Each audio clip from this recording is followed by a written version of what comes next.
All right, we'll start the business session of the Portage School Board. And we had a request to move an item up on the agenda, so we're gonna go to number 15, 4K wraparound daycare. Okay, I can start with a presentation. The request was made by a guest that is here tonight from the Southwood County YMCA, the board of the Y. Thank you, Tim Burkhauser.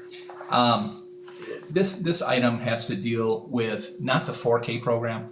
The 4K program was officially moved here in May. It is going to be housed here in the school district. Keisha Moldenhauer is going to be a faculty member.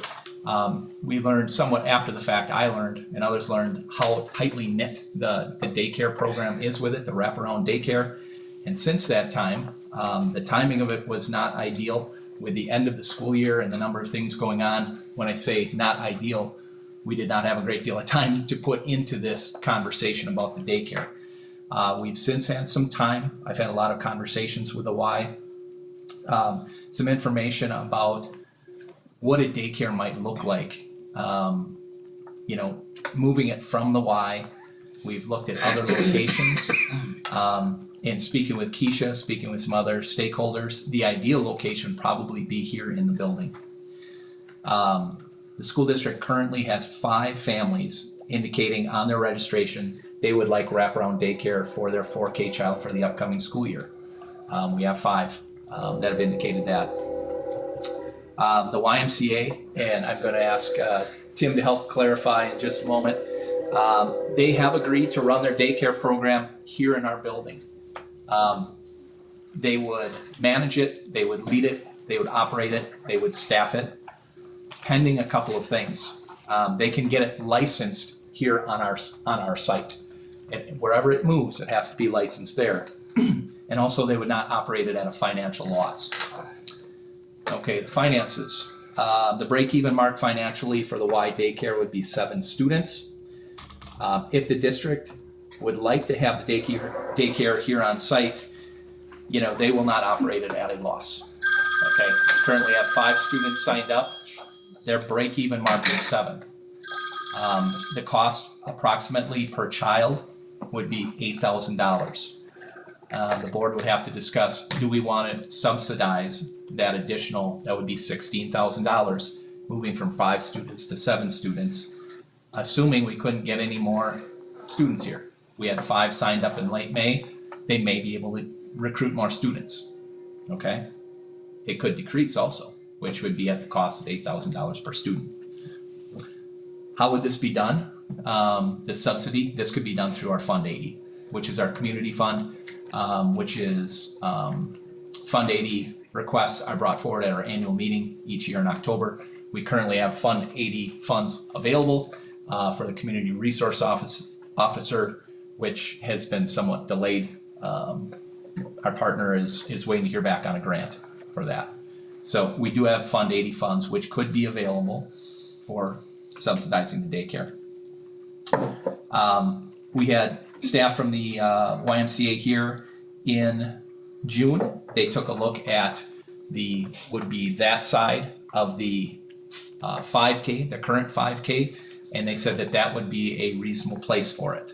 That would result in possibly moving our kindergarten to another classroom and doing a little bit of other rearrangement of a couple of other classrooms. So that is one of the thoughts that we have had at this time. I guess, Tim, I will ask you to come forward.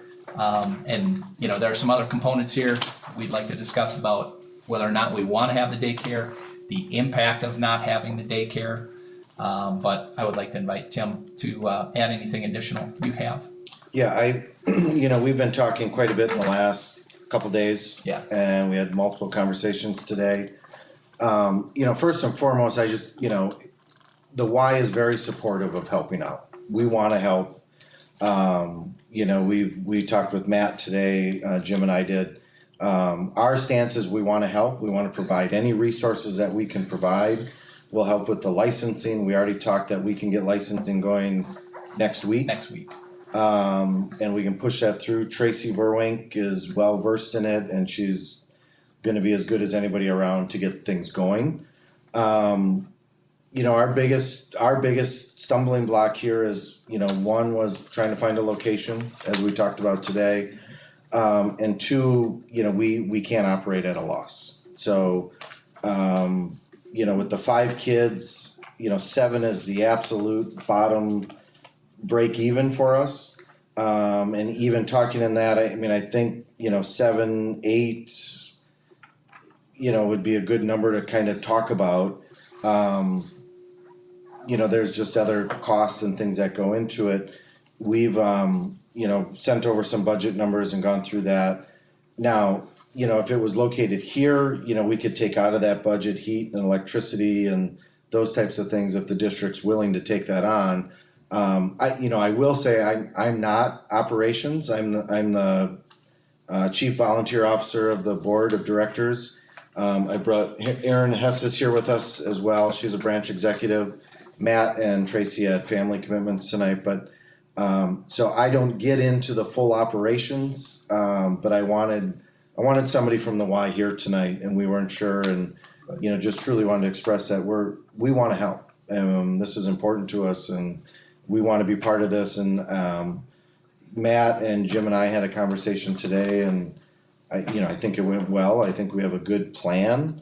But again, just from our end of it, we just have to make sure, you know, we're not losing money, you know, because we'll have to have 2 teachers, licensing and all that stuff. So on our end, we just have to make sure we're not losing money doing it. So with 2 teachers, what would be the maximum amount of students that would be able to be handled with those 2? It's based on square footage, isn't that correct? And I believe when we walked it off with a tape measure, it was 12 to 14, Yeah. 14 maybe? Correct, yeah, 14. 14 square foot per, so right now you're looking at what portion of the current? The one that we were looking at, it would be that side of the kindergarten classroom where Mrs. Henny currently has her classroom. Mm-hmm. This would involve moving Mrs. Henny to first grade. I've spoken with first grade teachers. They have talked about combining their classroom so that we would have 22 children instead of 11 and 11 in the first grade area over where Mrs. McKinney is. And then that would involve moving Mrs. Henny to where Mrs. Dorhorst currently is. So there's, you know, we would have to do some work here. You know, we're displacing a teacher, we're displacing 2 teachers. It's not ideal, It's not, but we have to do something for the parents of our 4-year-old kindergarten. That's our feeder program into this district, and Absolutely. we want to keep our parents here. So maybe we can go out and with a lasso and bring a few more into the wraparound daycare, but I know it's gonna be hard because I've done that when I was in Mrs. Henny's room and had to move to first grade, and it's not ideal. Hopefully it would be only for a year, and given time to figure out something else for this. You know, we were at a great disadvantage when we didn't find all this out until May 10th. Yeah. That we had to do something. And so we were put at, like I said, a disadvantage to figure all of this out. But I'm glad to hear that the Y wants to work with us, Absolutely. obviously, because Yeah, well, that's important to us, and there was discussion today about could we take it back into the old YMCA building, and what I would tell you at this point is, we don't know what we're gonna do with that building yet. There's concerns at that building with, you know, roofs leaking and proper air, you know, if we have to do something with that building and get it back to really working the way it would need to be working, you know, we're looking at a big capital project. So just at this point, it's just not an option to go back there. I just, you know, with air movement and everything else, we're not comfortable with that. You know, we'll find out over the next year or so. We have a committee together for that, with some community members and Y board and staff that we're trying to figure out what to do with that location as well. So, I mean, you know, we're working through a lot of things as well. The other thing I was just gonna mention is that when Jim and I spoke today with Matt, that room would have to be divided, for the 4K and then the wraparound care. Because, and correct me, you can't have an Licensed and unlicensed classroom and a licensed classroom in the same area, so there would actually have to be a divider put up. Yeah. Um, I did ask Matt if like bookcases, tall bookcases or something, like what we have in there would suffice, he felt they would. Yeah. What's the total area of that space right now? Like what's the? I've never walked it off, but it's our kindergarten room, which is, What's it's the entire length? a long classroom. It's actually bigger than the first grade area that I know. Yeah, I don't. Do you remember how many square foot it is per child, ma'am? 17. Don't. She said Okay. 17. Historically speaking, what kind of numbers has the wraparound program that the Y's run in the last few years been like? Is five students? I'm gathering that's Wow. lesser than what would normally be the case. yeah, I would say at the end of last year, we had 12 to 15. It was I low mean, those are numbers. the numbers that I've run across and that I've remembered hearing. Yeah, And I'm hopeful that now that there is some kind of resolution to this, that more parents will make the commitment to enroll their children into that program as it has been in the past. But right now, everybody was up in the air. It was like, what's gonna happen? and again, please, I'm not involved in the day-to-day operations, I understand. so some of these, if I answer something incorrectly, it's not because I'm trying to mislead, it's because I truly don't know. I understand. Two teachers can handle 12 kids, Yes, yep. okay, 6. and But you still need 17 square feet per student for the total area. I don't remember No, the the- actual the square area- feet. I just the area know that we- space is 14. Area that we looked at could hold 14 children legally. Okay. Tracy Berman told us. then the next Okay. question I thought is, she said 17 square. what money 14 do, square kind of feet. money do we have available with Fund 80? Did we levy $65,000? Yeah. the fund. Okay. But if we have That's, 14, then we wouldn't be a need. because I'm Right. pretty- Once we they hit capped 7. that again about 5-6 years ago, didn't they? Capped Fund 80, we have the same incremental increase that we can levy for Fund 80 that they put caps on that too, didn't they? Cause there used to not be any caps. There can be, right. Yeah, but yeah, once we hit 7, we wouldn't have to tap into Fund 80. Yeah. Does the wraparound daycare, and Aaron, maybe you know this better than Tim, does it run from 6 in the morning until 5 in the afternoon, or what are the hours? Yeah, so, I know at Port, typically, the wraparound would start like around 6:45, 6:30, Okay. 6:45.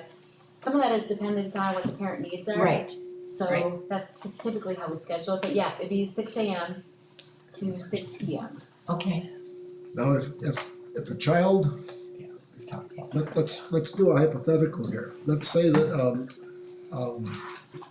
the children in the wraparound program, do they all have to be enrolled in the 4K process, or can they be, can this? We've Yeah, discussed daycare. we've discussed having it open to 3-year-olds I too. mean, That can was this part of the function, conversation. can this function as a daycare. daycare with a wider range of ages, or isn't that licensable practical here? There's, correct me if I'm wrong, but there's different staffing needs based for babies, right? Babies, yeah. Versus children of a certain age. Right? Different certifications for babies Yeah. and whatnot. I mean, there's a But 3 critical year-old. We have to have need more for staff daycare in the per area, and infant. Yeah. if we only have 5, 6, 7, 8 kids involved in a wraparound program, and it would make it fiscally viable to allow children who are siblings for some reason not involved in the 4K process to also be housed there during the day while their parents are at work. Does that age drop down to 3 or is it 2 or? We had that understand. conversation, Tracy Berwick, I can't say that for certain, but when they were here that day, we discussed 3 and 4-year-olds, Okay, opening it up. So what's the point, or what are we trying to accomplish? Are they looking for us to say, go ahead, and we're making a commitment to Well, potentially pick up the balance if There's There's several. more than Well, one enrollment? I would like to take a step back and just share for our audience here and anyone watching too, just a little bit of history going back 2 months. This was an issue that we received a phone call, the school district received a phone call on. This was not something we went looking for. We're not trying to recruit the 4K into our building. We weren't trying to recruit a daycare by any means into our building. This was kind of said, well, the 4K really can't be here anymore. Respectfully so, but they said, they can't be here. That was about May 10th. And I have had conversations with board members the last 2 years saying it would be great to have our 4K here in our building. Well, this looked like, we weren't planning for it, but hey, we can bring the 4K in 2 months. We can do that. Little did I know the daycare was so closely attached to it. That has been a real stumbling block here over the last 7 or 8 weeks. And this is where we're at with this potential solution. So it's brought to the board. Number one, there's a potential for, a large payout out of our Fund 80. If it would drop down to 3 students, we would have to potentially pay 4 or 5 students times $8,000 each to have a very tiny daycare. Now, I would think a much greater likelihood is we would either meet 7, or I think we'd probably exceed that. Right. At which point there'd be no cost to the district out of Fund 80. However, we are going to be cleaning another area down there, the whole area for the 5K. We probably have to potentially install a fob system down here on that door. There are some hidden costs. We would be shoveling an area that we don't typically shovel if we would allow parents in by the gate down there. So there are some additional costs. Weigh cost benefit. Well, long term though, I think it's beneficial. I'm guessing, and this is another step down the road past where we are now.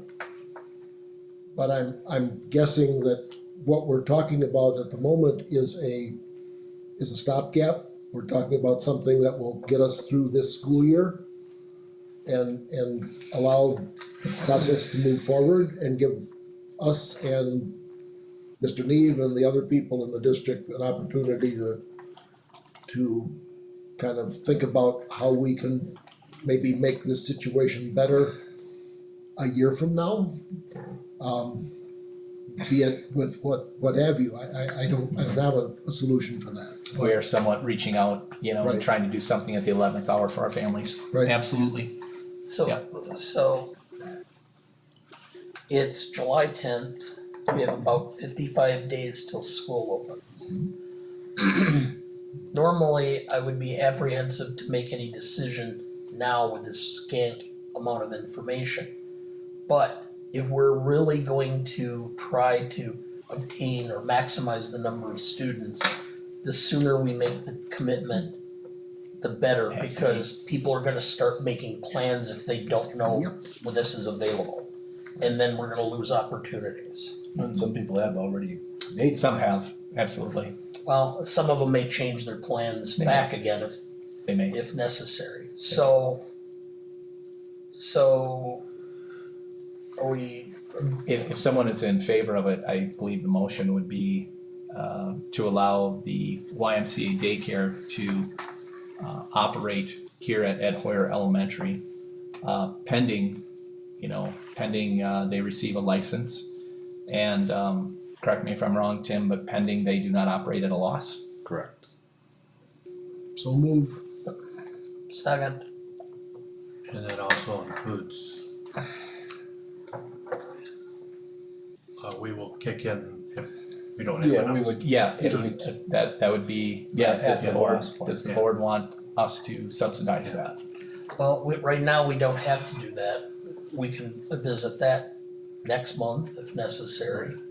They're just not gonna be at a loss. If we don't have enough students, then we would have the ability to come forward and say we'll subsidize it, I would. well, we kinda do gotta say next that month. if, They don't wanna seek licensure unless they Yeah, have that okay. guarantee. You're right. You We have to be give Then I guess Yes. we're guaranteeing it. Yeah. You can't right. do this at a loss. And Correct. We understand that. Yeah, and we're not looking to come in and make $10,000. I mean, Matt talked about that today. you know, we wanna be fair to the district and we wanna make sure this works for everybody. This is important to us that the district has an option. So, you know, we're gonna be very fair about that, we're gonna be very transparent of what our costs are and what we have.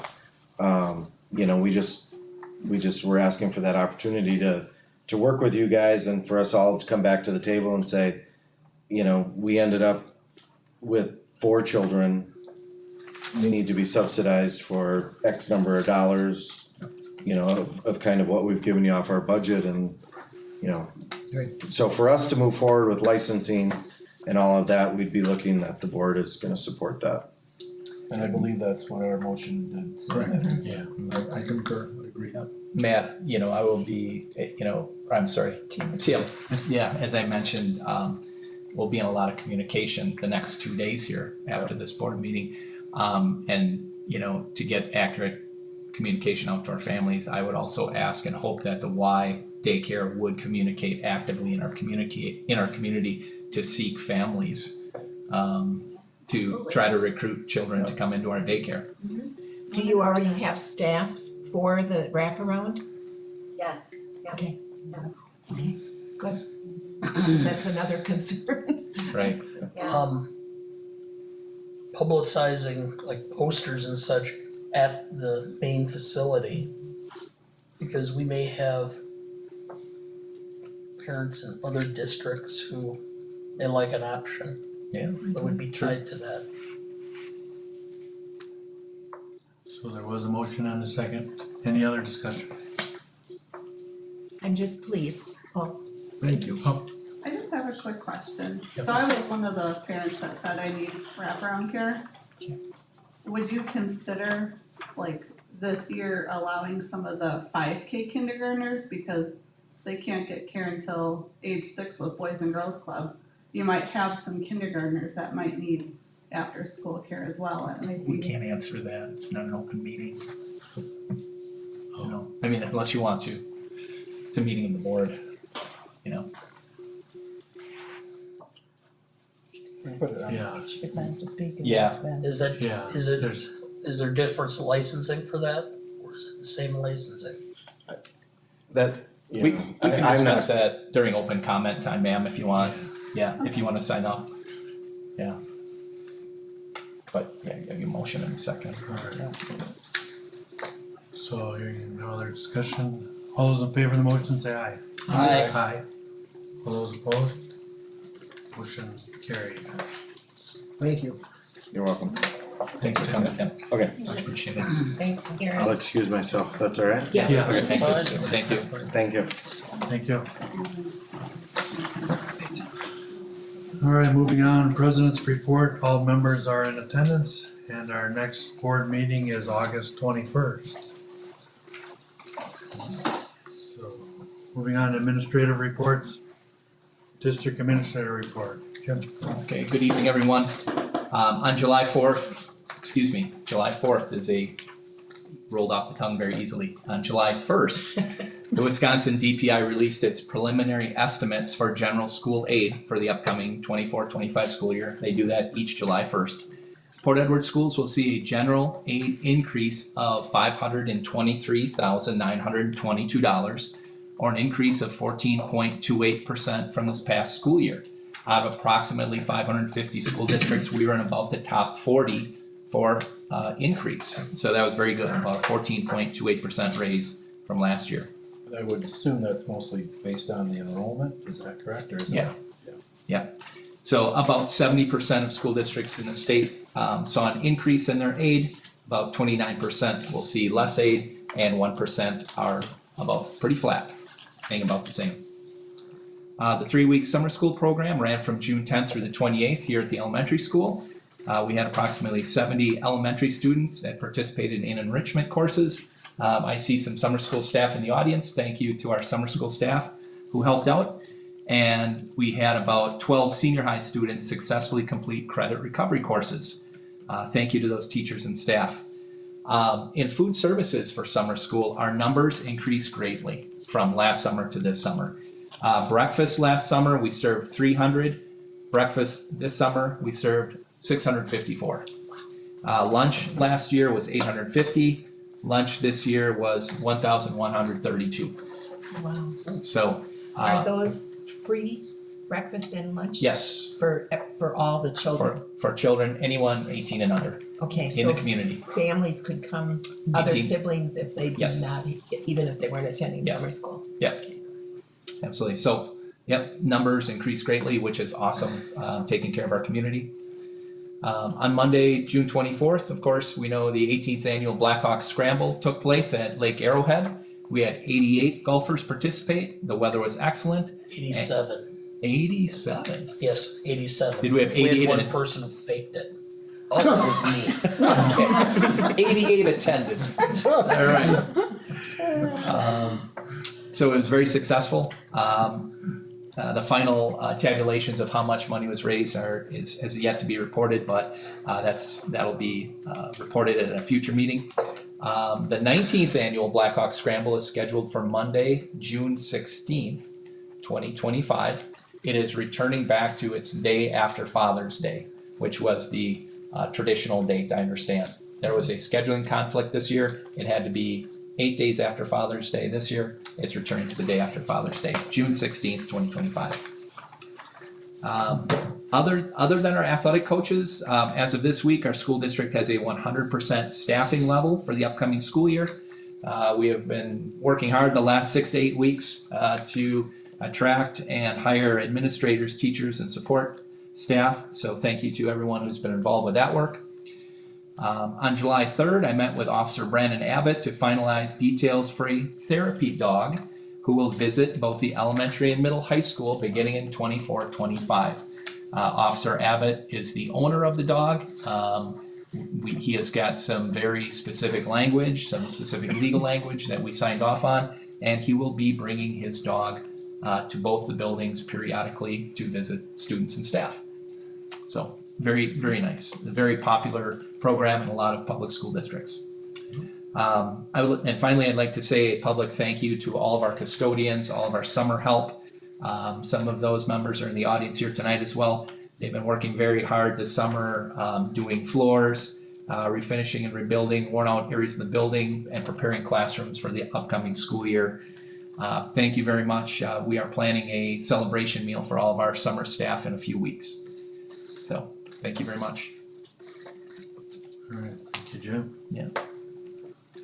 Next item is question and comments from people in attendance. Anyone sign up? Or anyone wish to say anything? Yeah. Okay. Next, moving on to consent agenda. Consider approval of minutes of the past meeting of June 12th. So moved. Second, Motion and a second. Any discussion? All those in favor of the motion say aye. aye, All those opposed? Motion passed. Consider approval of financial reports. Any gifts? I don't have any gifts, but I just did want to give you a report on our investment through WISC through PMA. If you recall, last July, we did an initial deposit of $300,000 into that investment, and then on April 2nd, I did a second deposit of $250,000. As of the end of June for the full year, that interest earned was $19,064.83. And the 12-month average rate for the year was 5.28. So I just wanted to give you that update. Thank you. move approval. Second? We have to roll call. Leo, Aye. Carrie, aye, Dana, Aye, John, Aye. Kathy. Aye. There's no unfinished business for tonight, so we move on to new business. Number 9, consider approval of 24-25 teaching contracts. move approval of both Jenny Haferman and Katie Schaefer. Second. Got a motion and a second. Any discussion? If I may add, we are adding an additional teacher. His name is Cole Walters. Cole Walters will be teaching 3rd grade for us. He is not listed on the agenda, because he is doing a non-traditional program and he is student teaching to start the school year. But he is allowed to student teach and lead his own classroom at the same time. So he is not being offered a teaching contract until he becomes certified. He'll be employed as a long-term sub to start the year, Okay. Who's his supervisor? to be determined. Okay, All right, with that, Viterbo University. okay. all those in favor say aye. I, Aye. All those opposed? Motion carried. Number 10, consider approval of 24-25 co-curricular contracts. Brian Stead. Is that how you pronounce it? Sternad. Sternad. Devin Peckham and Ethan Jensen. full approval of all three. Second, Got a motion and a second. Discussion?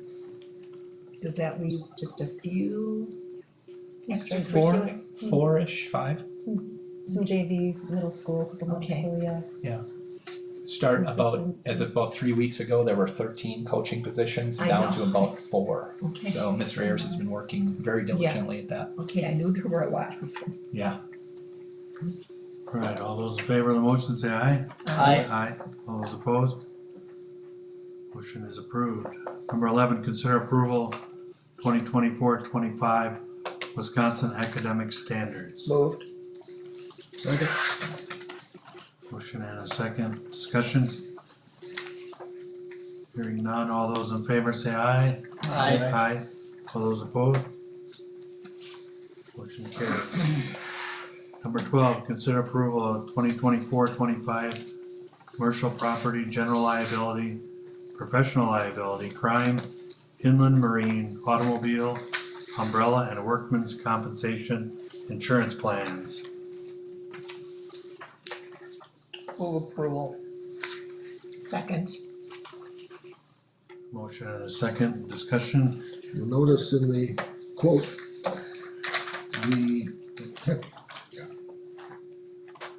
given the plethora of roofs being repaired around town, the insurance industry now routinely will provide a separate rider for windstorm or hail damage to roofs. And if you opt not to purchase it, you're on the hook for the amount indicated, usually a percentage of the value of the property. Other costs for other kinds of damage, the district would pay its usual deductible of $1,000 or whatever it would be, but you know, it's the cost of putting roofs on has become so catastrophic that the insurance industry apparently feels they have to do something different to limit their exposure, so. You will notice that our windstorm or hail deductible increased. Yeah. We had a choice. The increase that you see listed here is significantly less than our other choice. Yeah, So well, that's why we're yeah, choosing this deductible yeah, increase. that, absolutely. But Significant just financial. understand that if we were to sustain a wind or hail incident to our buildings roofing wise, it's gonna cost us a lot more money than the deductible listed. Yes, So- absolutely. One thing good is a commercial roof is gonna hold up a lot better. Well, yeah, of course, They should, yeah, you longer. would hope. Note to the $1,500 decrease in workers' comp insurance costs, which is a trend, because there was an article in the New York Times a few months ago where they talked about one industry that's had less efficiency in the United States is the building trades, because in order to reduce workers' compensation costs, they require workers now to do calisthenics before they go to avoid injuries. In the old days, if you were doing trusses, you would walk across the beams across. You can't do that anymore. You have to go and climb down a ladder, walk all the way around, go up another ladder to get to the other side and such. So it just kind of noticed that trend. And we've got a good recent history in workman's comp. We discussed that. in It's the district. limiting exposure. Yes, yes. So All right, with that, All those in favor of the motion, say aye. Aye. Aye. All those opposed? Motion carried. Next item, consider approval of co-curricular positions of art club and instrumental strings. So Moved. Second. Motion and second, discussion? Both these programs have been well received. They've been very popular. The faculty members and staff who've been mentoring these kids and working with them for it's been at least a year, in some cases a little longer. Going in the third year for Jeff. Third year for one. I mean, this is long past due. These folks need to be compensated for what they're doing. It's an asset to the kids, it's an asset to the district. This is great. All right, all those in favor of the motion, say aye. Aye. All those opposed? Motion carried. Next item is discussion sick day payout. Recommendation to, if I understood correctly, is a recommendation to put some scenarios together and present those to the board in August? Yes. Okay. Yeah. Will do. All right. That will end the discussion. Next item, consider approval of Neola policy updates. Moved. Second. Motion and a second, any discussion? Hearing none, all those in favor say aye. Aye. All those opposed? Motion carried. Next item, opportunity for individual board member comment. Kathy? I would just like to thank again the people that did summer school. I know it's taking time out of your summer when you'd like to be doing other things, but we appreciate it, and I'm glad that we had such a wonderful breakfast and lunch program. That was great news. And I'd like to welcome Shane on board and thank Donna Schroeder again for all of her years of service and the job that she did as our high school principal. Does Jane get to speak at the next meeting? August is. August is when the principal starts, yes. Yeah. All right, Dana. I've just been kind of thinking about how things have changed as far as we've got the cooperative programs going with Mid-State.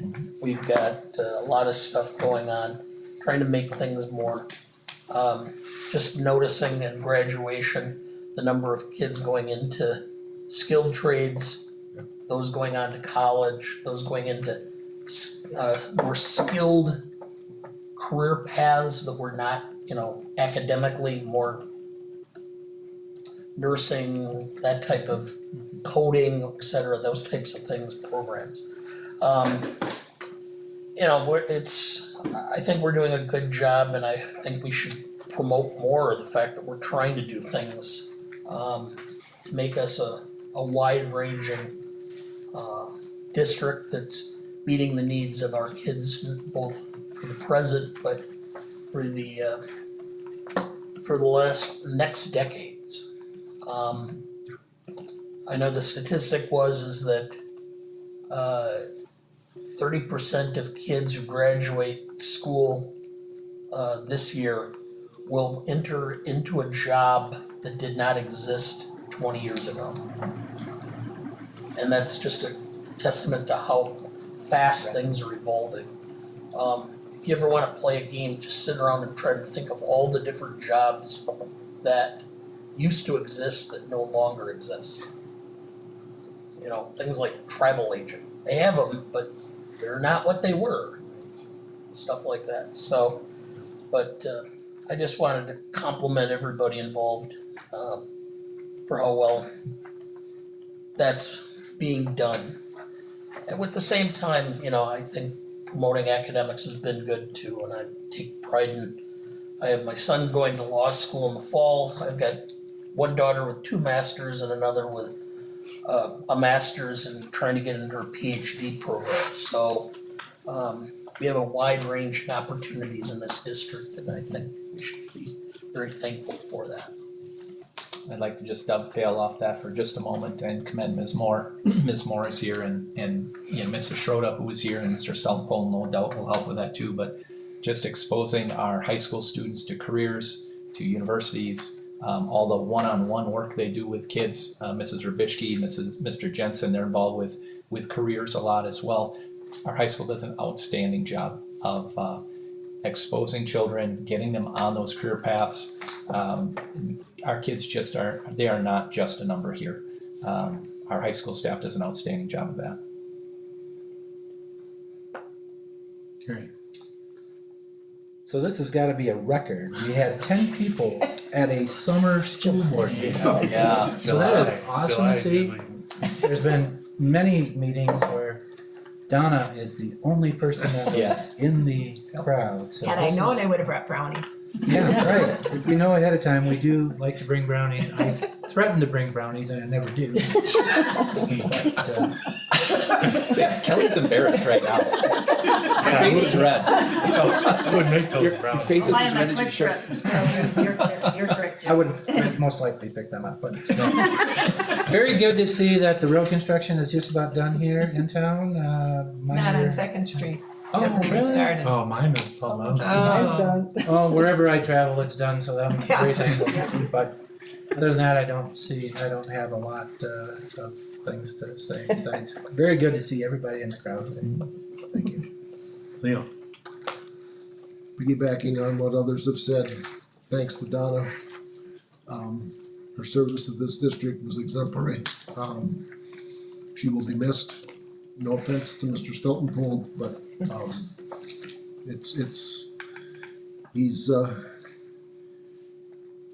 he's the successor, not the replacement.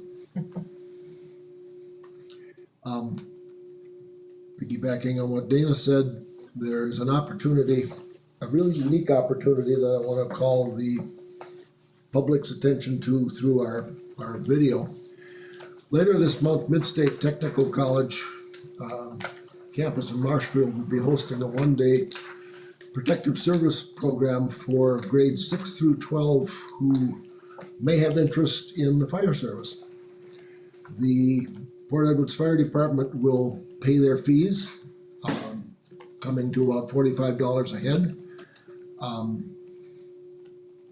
Transportation will be provided from the Rapids and Stevens Point campuses to the training center at Marshfield.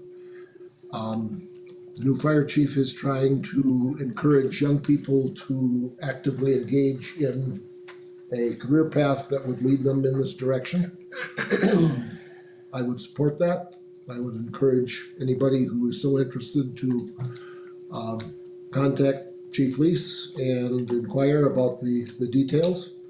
Parents are also welcome to attend. The cost for the parent lunch is $8. Every little kid wants to hang onto the hose and ride on the fire truck. Well, here's a chance to do it for real at a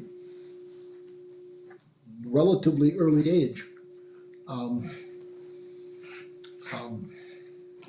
We're talking about unique career opportunities. Here's one that doesn't come along very often, but I understand that the Rapids Midstate campus is moving forward with a state plan to allow high school students to be certified as level 1 firefighters during they have to be 17, I think. Upon graduation, they have met the requirements, the recruit requirements for entry-level fire service. And they get a mid-state credit for that should they wish to continue in other ways, so. Hopefully some people will take advantage of this. All right, and I like to see everyone showing up too. I appreciate taking time out of your summertime to come to a meeting in July. And I'd like to thank everyone that was involved in summer school. And sounded like a success. Absolutely. Very much so. And so our next board meeting is August 21st, 5:30. With that, call for adjournment. So move. Second? Everyone in favor of adjournment, say aye. Aye. Aye.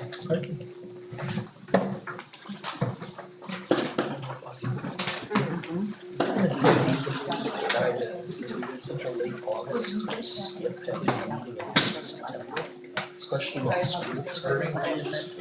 Can you? He sent an email out. Do we have something in August? Tomorrow, check your email. Don't we have some kind of, We got a double, we got a, annual meeting in August? yeah. Oh. Oh, no, October, please don't tell me that you're moving it to August. No, No, October. October Remember, you're it's October talking. 30th. Yeah. So last year was the first year Jim had done it, and Marion, we did it October, Yes. so we didn't have like. Oh, yeah, that's right. Yeah. We Yeah. did do That's that. where we did it together. He's talking, August, if we could skip. Since we're gonna have the meeting only three weeks before the regular meeting. I don't know, what's the, what is the, I'm sure it's required to have a monthly meeting.